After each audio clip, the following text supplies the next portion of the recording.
Hi. Hi ma'am. ഭയങ്കര ക്യൂട്ടായിട്ടുണ്ട് രണ്ടാളെ കാണാനായിട്ട്. Thank you so much. Okay, അപ്പോൾ എനിക്ക് ചോദിക്കാനുള്ളത്, ഇപ്പോൾ മകളാണ്, ഓക്കെ, മകൾ ഇനി വളർന്ന് ഒരു വലിയ ഒരു കുട്ടിയാവും അല്ലേ? ഇപ്പോൾ ആള് കുഞ്ഞാണ്, ആള് സമൂഹത്തെ പഠിച്ചു വരുന്നതേ ഉള്ളൂ. അപ്പോൾ ഇപ്പോഴത്തെ നമ്മുടെ സമൂഹത്തെ നമുക്ക് നന്നായിട്ട് അറിയാം. നമ്മൾ ഡെയിലി പത്രം വായിക്കാറുണ്ട്, TV കാണാറുണ്ട്. സോ അപ്പോൾ നമ്മുടെ ഈ സമൂഹത്തിലോട്ട് ഈ കുട്ടി വളർന്നു വരുമ്പോൾ എന്താണ് മകൾക്ക് കൊടുക്കാനുള്ള ഒരു അഡ്വൈസ്?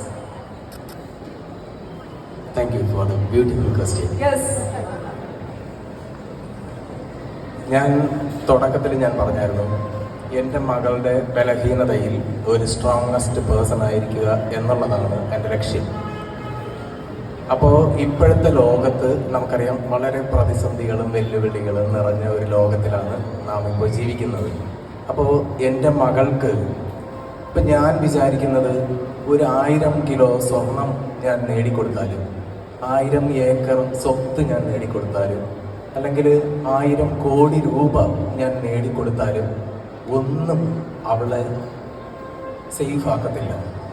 മറിച്ച് ഞാൻ അവൾക്ക് ഏത് പ്രതിസന്ധിയും തരണം ചെയ്യുവാനായിട്ടുള്ള ഒരു കഴിവ്, അത് അവളിൽ തന്നെ രൂപപ്പെട്ട് വരുന്നതിന് വേണ്ടിയുള്ള ഒരു കോൺഫിഡൻസ് എൻ്റെ മകളിൽ ഉണ്ടാക്കി കൊടുത്താൽ എൻ്റെ മകൾക്ക് എല്ലായിടത്തും വിജയം പ്രാപിക്കുവാനായിട്ട് പറ്റും. അതാണ് എൻ്റെ ലക്ഷ്യം.